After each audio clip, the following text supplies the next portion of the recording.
1 o'clock Chiranjeevi గారికి phone చేశాను.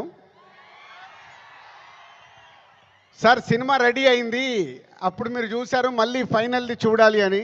So ఇంటికి పంపి రాజు చూస్తాను అన్నారు. సో 2:45కి వారు సినిమా చూడడం మొదలుపెట్టారు. నేను బయలుదేరా, బట్ నా మనసంతా అక్కడే ఉంది. ఏ సీన్ ఎలా చూస్తున్నారు, ఆయన ఎలా ఎంజాయ్ చేస్తున్నారని. కరెక్ట్ ఇక్కడ వచ్చి కూర్చున్నాను, చిరంజీవి గారు ఫోన్.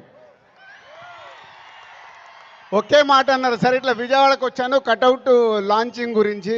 ఓ అక్కడ ఉన్నావైతే మన ఫ్యాన్స్కి చెప్పు, సంక్రాంతికి మామూలుగా మనం కొట్టట్లేదు,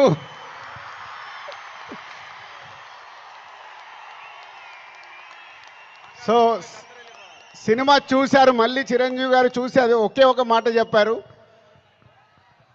జనవరి 10 డెఫినెట్గా మీరు మెగా పవర్ స్టార్లో మెగాని చూస్తారు, పవర్ని చూస్తారు. 4 సంవత్సరాల క్రితం శంకర్ గారు ఈ కథ చెప్పినప్పుడే, ఈ కథలో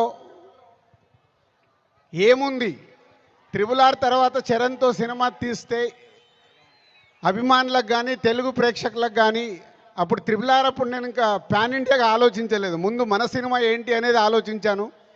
ఆ రోజు కథ విన్నప్పుడు ఏదైతే 4 సంవత్సరాల క్రితం ఫీల్ అయ్యానో, చిరంజీవి గారు ఇప్పుడు ఇందాక ఒక్కొక్క సీన్ గురించి మాట్లాడుతుంటే ఆనందం వేసింది. ఎస్, రేపు మెగా పవర్ స్టార్ని మీరు జనవరి 10 స్క్రీన్ మీద చూసినప్పుడు తన నట విశ్వరూపం చూస్తారు.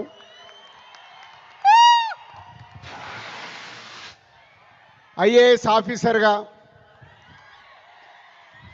కొద్దిసేపు పోలీస్ ఆఫీసర్గా,